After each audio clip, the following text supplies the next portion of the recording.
Hetu Farms, Hetu Mushrooms, katikati ya jiji kama ulivyoona.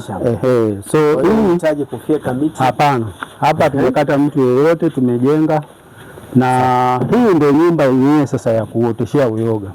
Sasa naomba nielezee hapo kitaalamu mushroom growing room. Sasa naomba nielezee kidogo hii nyumba. Ukiangalia ni nyumba ya udongo kama vile zile za vijijini. Naam. Hii inatokana na nini? Na mazingira yetu ya hapa Dar es Salaam. Hapa Dar es Salaam kuna mazingira ya joto. Uyoga unahitaji nyuzi joto la chini. Sasa pia kutokana na aina ya uyoga. Hii aina ya uyoga kama mtaalamu alivyoelezea inaitwa mamama au oyster au uyoga chaza Kiswahili. Inahitaji nyuzi joto 25 kushuka chini. Ndio maana tunaweza kulima hapa Dar es Salaam. Ila kuna aina za uyoga mbalimbali huwezi kulima hapa Dar es Salaam kwa sababu ya joto. Kwa hiyo tumejenga nyumba ya udongo ili kupata ubaridi. Pengine ungekuwa na teknolojia, wenzetu wana teknolojia zaidi, wangejenga kitu ambacho kidogo kingekuwa kina control temperature ambayo au nyuzi joto ambayo inafikia ile inavyotaka. Kwa hiyo hapa tumejenga hivi kwa ajili ya kuna, lakini kwa mtu wa Iringa, mtu wa Arusha ambaye joto kidogo liko chini, hahitaji kuwa na kitu kama hiki. Hata ni nyumba ya tofali tu inafaa. Ili mradi joto lake linaweza kukizi. Kwa hiyo ukiangalia hii ni nyumba, usione ya udongo, ni kwa sababu hiyo kucontrol joto la lishuke chini. Karibuni sana. Asante. Tuingie ndani mtazamaji. Kwa hiyo karibuni. Sasa kidogo hapa tunaweza tukachanganya. Kwa hiyo tumesema hili ndio shamba, lakini hii ndio si tuite nyumba au ndio shamba yenyewe. Nyumba ya mashamba. Nyumba ya mashamba sasa ya uyoga. Pengine kwenye kilimo kingine ungesema ni kama naita greenhouse. Nyumba vitalu. Kwa hiyo ni nyumba kitalu. Kwa hiyo hapa kidogo bachi hii inaishia, kwa hiyo huoni uyoga mwingi, lakini kama unavyoona umevunwa sana. Kwa hiyo baada ya ile stage ile kule, yale mashamba sasa yameshafika ile stage ya kule sasa. Unakuja tunaweka kama hivi. Maana yake kule yameshatolewa, yako sasa yako tayari yameshatanda vizuri, kwa hiyo yanaletwa kama hapa. Kwa hiyo yakiletwa kama hapa baada ya siku 2-3 yanafunguliwa. Umeona tunafungua hii ile rubber band na kile kikaratasi. Kwa hiyo shamba letu linakuwa kama hivi. Likishakuwa kama hivi sasa unaanza kumwagilia maji. Unamwagilia maji. Sasa ukishamwagilia maji sasa ndio kuandaa ili kuandaa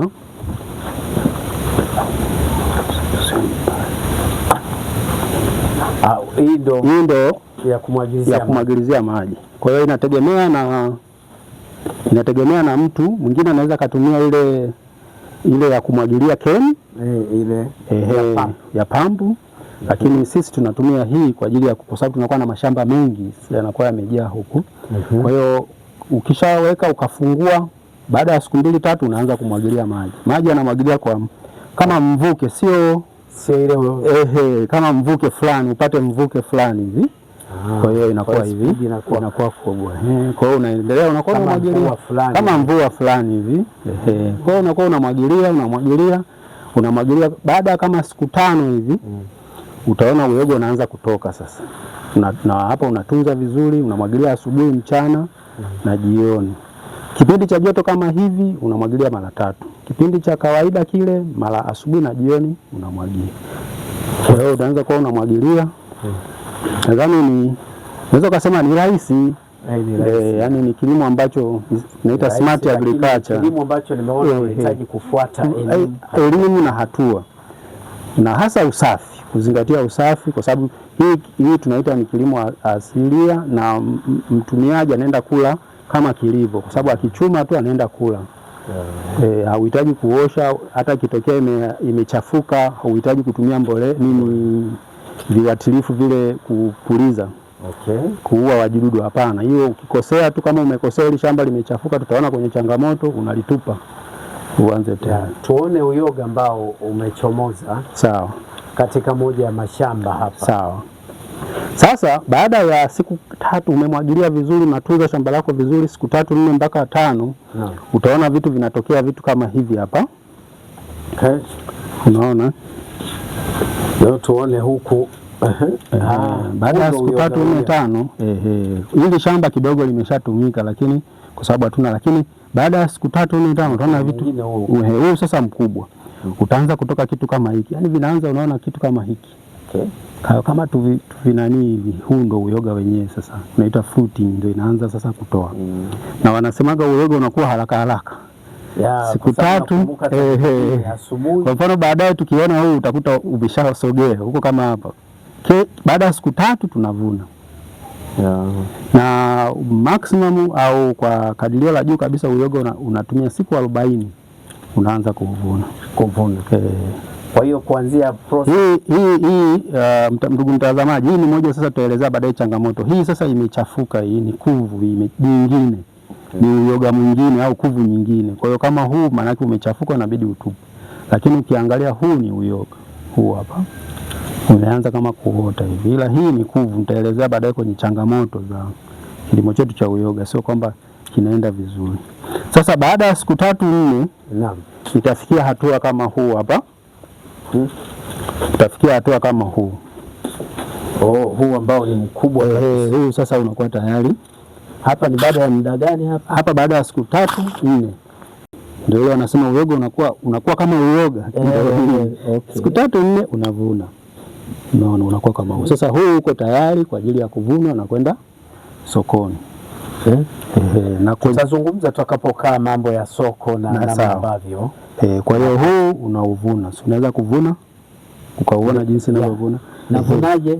Unanyonga hivi kwenda kushoto au kulia. Nyonga kushoto au kulia. Nyonga hapo uko tayari. Mtazamaji, nimevuna. Na kwenye kuvuna unatakiwa kisha hii unaitoa kabisa hii shina unatoa. Ukiliacha pale linatengeneza kuvu wengine, linaoza, likioza ili shamba halitatoka. Kwa hiyo uhakikishe unapotoka na hii. Kwa hiyo hapa sasa tayari inakuwa tayari kwa ajili ya kuvuna. Kwa hiyo hapa unatafuta kisu, unasawazisha, unakata hivi. Nalipo kama shina kabisa.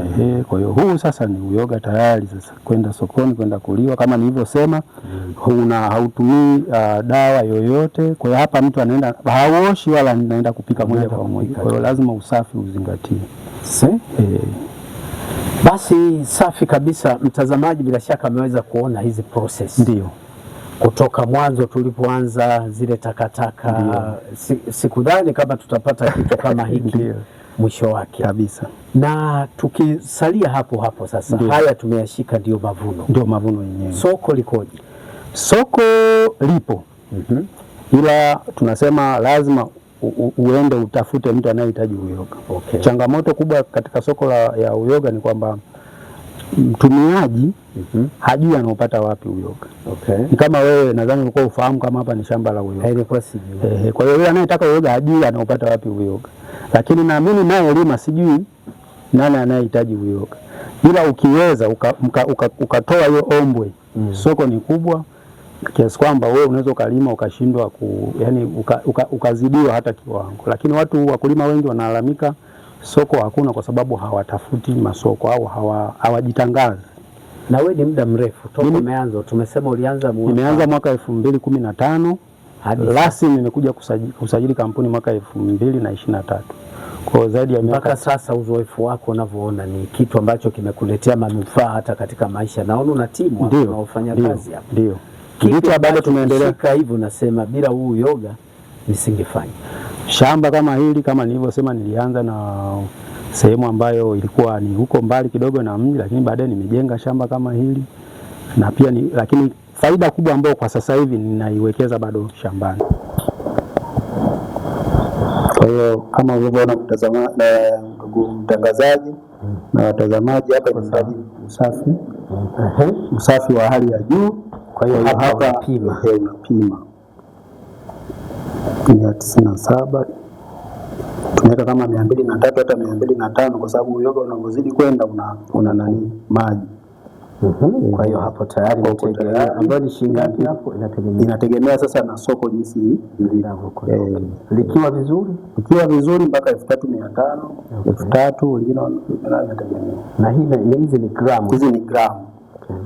Baada ya hapo tunafunga sasa. Kwa hiyo inafungwa.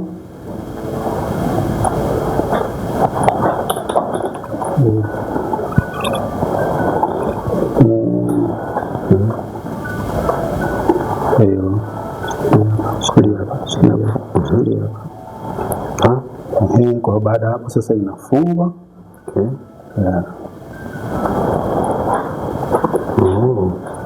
Mtazamaji, hapa tunafunga sasa. Mteja tunakufungia, tupe 3 yako tuweze kukupatia.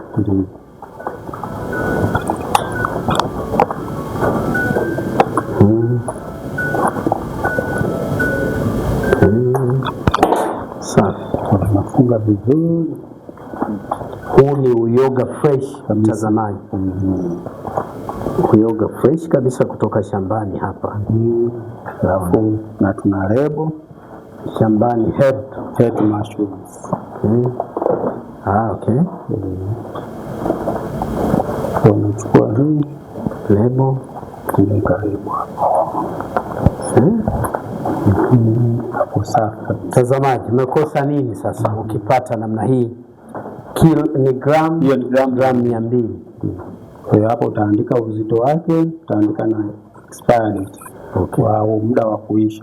Uyoga huu unakaa ndani ya siku hadi 10, kama 7 mpaka 10, ukihifadhiwa vizuri ndani ya friji, na sehemu ya friji sio yenye freezer, sehemu ya kawaida. Kwa hiyo kuna package hii. Sawa, na hapo sasa umeshapata, tunaona kuuza uyoga kama uyoga. Sasa huu ni uyoga fresh. Lakini pia tuna uyoga mkavu. Kwa uyoga mkavu na wenyewe unakuwa kama huu, bado unamalizikia kukauka. Lakini huu hapa ni tayari kama huu. Huu hapa umeshakauka, huu wote umekauka. Kama huu uyoga mkavu ule kama. Kwa hiyo unakaushwa kwa siku ngapi mpaka ufikie? Siku 3 mpaka 4 kwa jua la kawaida, ama kuna unakaushwa kwa kutumia mwanga jua, lakini hatushauri ile wanasema direct moja kwa moja. Unakausha tu kwenye kivuli, au kama una ile solar dryer unaukausha. Na uzuri wa huu unakuwa na vitamini D nyingi, kwa sababu unapokaushwa pale unanyonya ile juu ya vitamini D. Kwa wengi wanapenda sana kutumia kwa sababu ya hiyo vitamini. Kwa hiyo pia ni namna nyingine. Namna nyingine tunaweza tukapaki kwenye mfuko kama huu.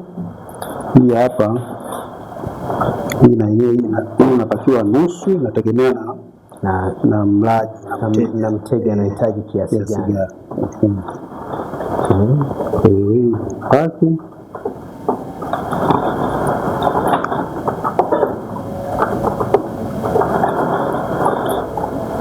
kuna namna hapa kupanga vizuri ili uvutie. Kama huu sasa unapima mpaka ufikie gramu 500, inakuwa ndo sema inaenda mpaka 500 huko 400 na kitu, lakini 427 hivyo unapaki kama vile unaweka na lebo. Kwa hiyo au nyingine kilo 1. Sasa hii ni hatua mojawapo, tulikuwa unakuwa hapo huko tayari kumpelekea mteja. Kwa hiyo unamfikia vizuri kabisa, na tunafanya delivery sehemu yoyote Dar es Salaam na mkoani. Na wateja wenu zaidi ni wapi? Wateja wetu ni mtu mmoja binafsi kama wewe ndugu mtangazaji, lakini pia na watu wa modeli, kwa maana ya mtu mmoja, mahoteli, supermarket mbalimbali. Na watu wetu sana tunatumia, wengi sana ni wale watu ambao wanajali sana afya. Unakuta mtu labda na magonjwa kidogo haya yasiyoambukiza, watu wa mazoezi, wale wanaopenda wanaofanya diet, wanaopunguza uzito, watoto, watu wasiopenda kula nyama au wameshauriwa wasile nyama. Kwa hiyo umebezi wale kwa ajili ya mbadala. Sasa tumemaliza package hapo. Ukishamaliza package unaenda sokoni, mambo mengine sasa tunazalisha kutokana na uyoga. Ndio. Sasa kutokana na uyoga huo ndio tunajaribu kuongeza thamani. Kuongeza thamani tunazalisha bidhaa mbalimbali. Kwanza kuna kama nilivyosema uyoga mkavu, alafu pia kuna unga wa uyoga, pia ni moja ya kuongeza thamani. Lakini kitu cha kuvutia pia tunatengeneza wine ya uyoga. Hii ni wine ya uyoga kabisa. Kwa hiyo ukiangalia madumu tumepitia process mbalimbali za SIDO na kufundishwa ili tuweze kuzalisha huo wine kwa kupata vigezo. Kwa hiyo hii na imepitishwa, iko kwenye hatua za kupitishwa. Kwa hiyo tupo bado kwenye mchakato wa kupitishwa, haijaingia bado sokoni, lakini tayari tumeshapata mafunzo yote na wameshachukua sample na wanaendelea. Nadhani baada ya muda hata TBS sasa watapitisha. Baada ya kutoka katika wine kama tulivyokueleza, tumeona wine inayotengenezwa na uyoga. Na sasa moja kwa moja umezoea kula vitu vya ngano bila shaka, lakini leo pia naambiwa na mtaalamu huyu kwamba kuna sambusa za nini bwana? Sambusa za uyoga. Huyu hapa. Bwana, ni mimi tena. Karibu tena. Asante sana. Ndio. Mwambie msikilizaji sasa, maana unamwambia kitu kingine. Majina. Narudia tena kama nilivyojitambulisha pale mwanzo. Kwa majina naitwa Nicodem John Mampote, na baada ya kutoka kule kwenye swala production kwa maana uzalishaji wa uyoga na mbegu, sasa tunaungana tena kwenye kipengele kingine sasa, kwamba baada ya kuzalisha uyoga wetu huwa pia tunajaribu kuongeza thamani. Na hasa inapotokea kuna changamoto ya soko, lakini pia kumfanya mtu ambaye pengine uyoga kama uyoga haumpendezi, sasa ukimzalishia bidhaa ambayo pengine kwake ni bidhaa pendwa kama tulivyoona kwenye uyoga, maana bado anapata zile virutubisho vilivyoko kwenye uyoga lakini katika mfumo mwingine. Na hapa sasa leo tutaonja hizi ni sambusa. Sambusa kabisa hizi ni sambusa ambazo zimetengenezwa kwa uyoga. Unaweza kufungua lakini pia ukaonja. Mtazamaji, kwa niaba yako na kwa idhini yako, fungua tuone, nionje. Naonja sambusa ya uyoga leo. Ina ladha gani nitakwambia. Na usianze kuwa na matatizo mengi ya kwamba kwa nini yeye ameonja, hata mpiga picha wangu hajaonja, ila nawawakilisha. Bwana, hizi sambusa ziko sawa. Ndio. Kwa hiyo unafanyaje sasa kuzalisha? Najua unga wa ngano ndio unazalisha ile vifungashio vya sambusa. Ndio. Sasa uyoga kugeuza uwe unga, utengeneze kande, baadaye kifungashio cha sambusa. Kimsingi tunauchukua uyoga kama uyoga maki uyoga fresh. Ndizo ingredient ambazo tunazitumia moto. Na huo uyoga fresh tuna njegele, tuna kitunguu maji, tuna kitunguu saumu, tuna hoho, tuna karoti na vitu vingine tu vya kawaida kama na chumvi pia. Ingawa sasa kuna namna ya kutengeneza kuzungumza vyote. Sababu pia ni formula. Lakini kwa kifupi tu hivyo ndizo ingredients zetu. Basi zinachanganywa na baada hapo niko nimeshaandaliwa manda. Lakini nikisema manda wengi tunaielewa. Ndio hiyo ngano inabeba vile vyote vilivyomo kutengeneza hiyo. Yaani natamani hadi kuainisha kipindi. Kwa sababu sambusa hizi ni tamu. Kwa hiyo tumeona wine. Ndio. Tumeona uyoga wenyewe kama unavyopikwa. Ndio. Sasa tukitoka kule kwenye uzalishaji, ulizungumza pale mpaka mbegu. Sawa sawa. Mnazipataje na mnafanyaje katika kuongeza thamani mbegu ya uyoga? Ikiwa kama sehemu ya uzalishaji, hiki nilichokishika hapa au tunachokiona mbele yako, hii ndio mbegu. Hii ni mbegu ya uyoga ambayo hii inatengenezwa kule maabara. Ila huwa inaletwa huku kama tulivyosema hapa ni sehemu ya vifungashio na uongezaji thamani wa bidhaa. Kwa hiyo pia ni moja ya bidhaa zetu. Kwa hapa unavyoona tayari imeshaandaliwa ikiwa tayari ipo kwenda kwa mkulima kwa ajili ya kupandwa. Sasa huku ndio imefungwa. Na huku imeshafungashwa tayari kwa ajili ya kwenda sokoni. Hapa sisi vitu ambavyo vinatumika kuitengeneza hii mbegu, kitu ambacho kina 90% hapa tunaita media ambao ni mtama. Umo ndani. Upo umo ndani. Sisi tunatumia ule mtama mweupe. Ndio uko umo ndani. Baada ya huu mtama huwa tunauchemsha. Ukishachemsha ukishakuwa tayari ukapoa, basi ndio tunaweza kuintroduce sasa ile tunasema mother culture. Mother culture kwa hapa bahati mbaya ningeweza kuonyesha pale library nilizungumzia kidogo kwa kifupi. Kwa sababu nao pia ni mada pengine tunahitaji na muda mwingine ili kuweza kuifafanua. Hiyo ndio tunakwenda kuintroduce kwenye ambayo tunasema hii ni commercial spawn au mbegu ya kibiashara sasa, ambayo tunaenda kuzalishiwa uyoga, kwa maana tunasema tunafanya multiplication, kuzalisha. Lakini kwa lugha rahisi, ili pengine mtazamaji na wewe ndugu mtangazaji uweze kunielewa, kimsingi mbegu ya uyoga ni uyoga wenyewe. Ila sasa pengine ungetumia uyoga mwingi, ili kuepuka kutumia uyoga mwingi ndio tuna multiply au tunasema tunatengeneza media. Kama tunatumia uyoga mdogo unapotazalisha mbegu nyingi, ndio kinachofanyika. Ndio maana tunatumia mtama. Kwa hiyo sio kama mtama ndio mbegu ni uyoga wenyewe. Kwa hiyo karibuni sana mkulima, mdau, pia tuna walimu wanaofanya hivi vitu kwa ajili ya wanafunzi kujifunzia mashuleni. Basi pasi na shaka mbegu hapa Etu Mushroom zinapatikana muda wowote. Karibuni sana. Basi tunakwenda nje kumalizia huko, na mtafuta tena mkurugenzi wa Etu Mushroom. Asante kwa muda wako kutoka katika chumba hiki. Nashukuru sana, karibu tena. Asante sana. Namna hiyo, mtazamaji wa TriGen, humu ndicho chumba ambacho kinaitwa Processing and Packing Room, yaani chumba cha uongezaji thamani wa uyoga unaozalishwa hapa katika kampuni hii ya Etu.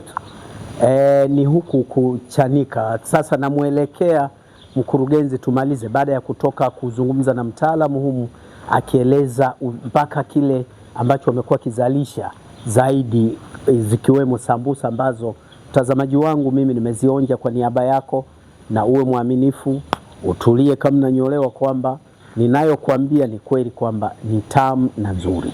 Umezoea zile zinazotengenezwa kwa unga wa ngano. Narejea hapa kwa mkurugenzi. Bwana Herman. Naam. Nadhani umejionea kwa ya kuzunguka mpaka hapa. Mtazamaji ambaye amefuatilia hatua zote ameweza kujua uyoga unavyozalishwa kutoka kile kitu kinachoitwa mara maranda, mara maganda ya miwa, vile vitu ambavyo kumbe ndio maana Waswahili walisema ganda la mua la jana tangu kaona kivuno. Kwa hiyo mpaka tunaona kufika hapa. Sasa tukiangalia sasa, pamoja na yote hayo hakuna tambarare yoyote kabisa. Kuna changamoto zipi? Na hasa hapa ujue unazalisha kitu ambacho ni fangasi, wale wanazalishwa, lakini wale ambao ni wa chakula. Ndio. Hebu tuzungumze kidogo, panda shuka yako katika shughuli hii. Wanasema katika kitu chochote hakuna changamoto kubwa. Sisi ni kama kilimo kingine, kuna magonjwa ambayo tunayapata. Kama tumesema, tunayemzalisha ni kuvu ambaye ni fungus, kwa hiyo anaathiriwa na kuvu wengine, kwa maana wanaharibu wakati unapanda. Ukikosea kutokufuata zile kanuni za usafi, ina maana inaweza ikachafuka. Naweza kukuonyesha mfuko mmoja uone hapo ni kwamba ulichafuliwa, kwa hiyo tulishindwa kupata kitu. Ndio. Kwa hiyo moja ni changamoto. Kwa hiyo kuna magonjwa kama kilimo kingine. Ukiangalia kama huu mfuko unaona hii kijani, hizi ni changamoto. Zinaitwa mold au ni fungus wengine, kwa sababu kumbuka tunasema uyoga nayo ni chakula pendwa cha wadudu au bakteria au watu wengine. Sasa fungus wenye nia mbaya. Kwa hiyo hawa hapa maana yake wamechafua. Hii mbegu ilitoka vizuri, ilipofika hapa ikaliwa, ikawaiwa. Kwa hiyo panapokuwa na sababu zipi hasa? Kuto kuzingatia usafi. Au kuto kutumia mbegu ambayo ni bora. Kwa hiyo ukipanda mbegu ambayo sio nzuri, ambayo sio bora, kwa hiyo inatokea hii. Au wakati wa kupanda ulikuwa labda hujafuata zile kanuni za usafi. Ulikuwa mikono yako michafu ikachafua, kama ulivyoona kule, umevaa gloves, lazima usterilize usafi. Kwa hiyo hii imeharibika kama unavyoona. Hii unaona haiwezi kukupa uyoga. Ni kama vile kwenye mkate ile wanasema kama imepata ile kuvu wengine fungus. Kwa hiyo hii tayari hii sumu kuvu, haiwezi kupata uyoga. Kwa hiyo ni moja ya changamoto. Na baada ya hapo kiharibika kama ni kutupa, kwa sababu hatuwezi kutumia viuatilifu yoyote au dawa kupuliza ili upate, kwa sababu uyoga sasa utaliwa moja kwa moja kwenda kwa mlaji. Kwa hiyo hii yote unatupaje? Hii sasa hii unaitupa kwa maana ya kwamba unaweza ukaibadilisha ikawa mbolea. Au la unaweza ukairejelesha tena. Hii ukaichemsha tena upya. Alafu ukapanda tena mbegu. Napo inakubali. Lakini lazima uwe kidogo mzoefu. Kwa mkulima ambaye kidogo anaanza, tunashauri bora nani. Kwa hiyo hiyo moja ni changamoto. Nyingine, uyoga ukishakuwa pale shambani unaliwa na baadhi ya wadudu. Panya anapenda sana, konokono anapenda, umeona, na baadhi ya kama ndege au kuna hawa kama panzi, jamii ya panzi, jamii ya nzi wanapenda sana kula uyoga, kwa maana nao pia ni viumbe nao vinautamani. Kwa hiyo hizo ni baadhi ya changamoto. Soko pia ni moja ya changamoto, lakini sisi kwetu sisi tunaita sio changamoto kubwa, ni changamoto kwa maana ya kutufanye tuendelee kutafuta masoko zaidi, lakini endapo ukipambana ukaweza kujitangaza vizuri inakuwa sio changamoto. Changamoto nyingine labda uniambie tu ni mitaji ambayo ndio tunapambana nayo. Kama unavyoona tuna maabara inahitaji vifaa vingi vya kuweza kuboresha zaidi na teknolojia zaidi. Nadhani hizo ni baadhi ya changamoto, lakini kwetu sisi tunazichukulia kama ni chachu ya kuendelea kupambana na kufikisha hii sekta ya kilimo cha uyoga mbali zaidi. Namna hiyo tumesimama sana hapa, labda tukiwa tunatembea. Labda nikuonyeshe jambo limoja, ile la mbolea inayotumika baada umemaliza mchakato mzima. Labda tungeona hiyo. Okay. Sasa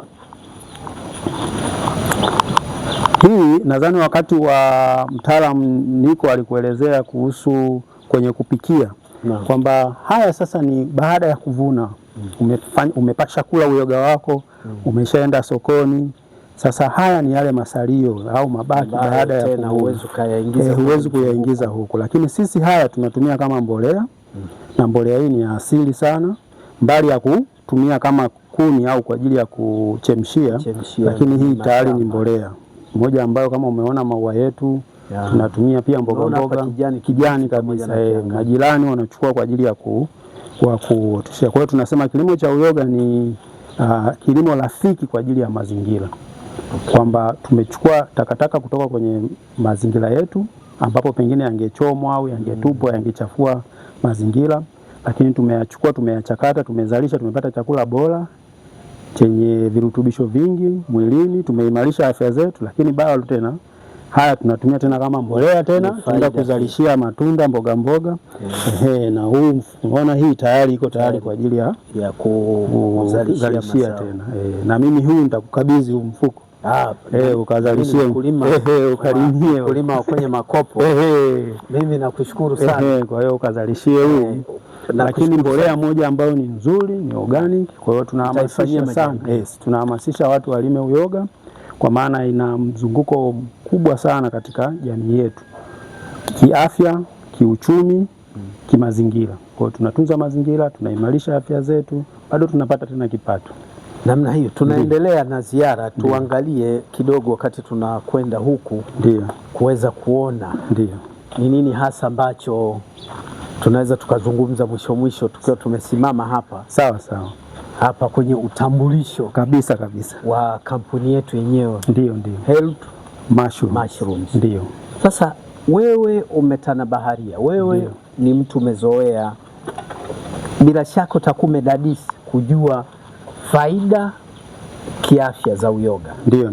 Kwa uelewa wako, unaweza ukawa sio daktari, lakini kwa sababu unazalisha uyoga, ninaamini unajua hilo. Hebu tupe faida kidogo kwa mtu asiyejua kwamba uyoga, si wengine tumezaliwa sehemu za uyoga, toka wadogo tunakula. Kuna baadhi ya watu hawajui uyoga ni nini, hawajawahi kuona uyoga ni. Una mchango gani katika afya? Kiukweli uyoga una mchango mkubwa sana katika afya. Nadhani sisi ndo jambo kubwa linalotufanya tuendelee kuwa hapa sisi kama Health Mushroom, kwa maana ya kwamba inagusa sana afya. Na katika afya kuna vitu viwili vimegusa. Kuna afya kwa maana ya lishe na tiba. Uyoga ni lishe moja ambayo ni nzuri sana. Na kwa maana gani? Kwa maana una vitamini, una madini mbalimbali, kwa mfano calcium, potassium, madini chuma na kadhalika. Vitamini D kwa wingi. Kwa hiyo uyoga katika afya inachukua mchango mkubwa sana, kwa maana inatusaidia sana kwenye kuimarisha afya zetu. Na uzuri wa uyoga ni kwamba hivi viinilishe hivi unapata katika mlo mmoja vitu vingi kwa pamoja. Tofauti ungekula hiki ungekula mboga 7. Kwa mboga 7 ziko ndani ya chakula kimoja. Yani sahani moja ni mboga 7. Kwa hiyo ina vitamini nyingi, vitamini D. Kwa hata sisi watu wengi ambao wanatufuata, na ndio inayotufanya sisi tuendelee kulima, ni kwa sababu watu wengi wanatufuata kwa maana hiyo, kwamba ni watu wa mazoezi, watu wanaocheza sana gym. Umeona, kwa mfano uyoga mkavu una vitamini D nyingi, kwa sababu unavoanikwa una sharabu ile jua. Kwa hiyo uhitaji kwenda sasa kupata ile vitamini D labda ya kuotea jua, kwa hiyo tayari. Lakini pia ni tiba. Uyoga huu unaouona aina hii na aina nyingine nyingi zinazolimwa au tunazozila kule vijijini, ni tiba moja nzuri sana, hasa kwenye magonjwa ya yale ambayo sio kuambukiza. Kwa maana ya kwamba kwa mfano watu wanaougua kisukari, watu wanaougua pressure. Umeona, nikwambie tu sisi tulikuwa tunajilimia, nimesema kama hobby tu. Kwamba vijijini kwetu tulikuwa tunaokota wa polini, kumbe bila kujua. Kwa hiyo unakutana na mtu unampa labda uyoga, sukari yake inakaa sawa. Mtu ambaye labda ana pressure yake inakaa sawa.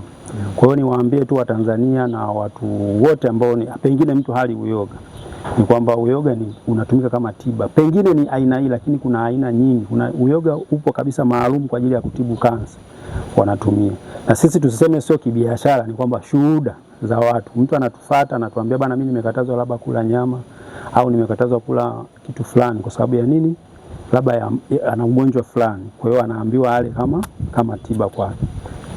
Kwa hiyo kwa ukweli niseme wazi kwamba uyoga ni tiba, kwa maana inatumika kama tiba, lakini vile vile inatumika kama lishe nzuri sana. Watu kwa mfano watu wenye utapia mlo wanatumia uyoga kwa sababu protini nyingi. Kwa hiyo kiukweli nihamasishe na nitoe sana rai kwa watu pengine ambaye hali basi anasema kama hata asile kama chakula, basi yale kama dawa. Kwa sababu kuna dawa kuna dawa basi mjana anasema uyoga sio, basi yale kama dawa. Kwa hiyo unawasaidia sana watu wazee, wana changamoto ya miguu ile gauti, ule utu uzima na nini, watu wengi wanatumia, wanakula. Kwa hiyo inawasaidia kama tiba. Huyu ni Herman. Jina lako la pili? Msagamasi. Herman Msagamasi. Mkurugenzi wa Health Mushroom. Ndio. Ni katika kipengele cha wazo hadi biashara kutoka hapa TriGen Media, ambapo tumekuwa tukikutembeza vitu vingi sana. Je, una wazo ambalo unadhani tungeweza kukutembelea pia tukafanya makala kama hizi?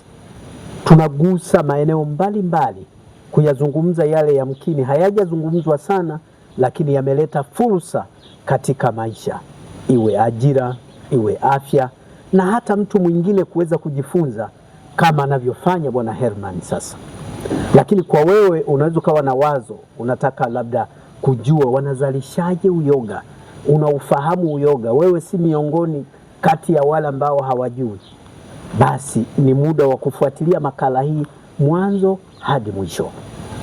Shukran, na endelea kutuandikia hapo kama utapenda tutembelee kitu ambacho ni cha kipekee sana, tuweze kufanya makala kama hii kwa kina. Tutashinda na wewe huko. Kwa niaba ya mpiga picha wangu Leonard Mapuli, naitwa Leonard Mubali. Kwa heri kutoka katika segment hii ama eneo hili la wazo hadi biashara. Na kama hujasubscribe channel yetu, ingia pale. Kwa nini utufanyie hivyo? Subscribe, mwambie na mwingine kwamba kuna makala hapa za kijamii zinafanyika. Siku njema na kwa heri. Asante sana bwana. Asante sana bwana Leonard. Asante sana. Karibu tena na tena. Karibuni sana. Tutaendelea kuwatembelea tena. Karibuni sana. Asante. Asante sana.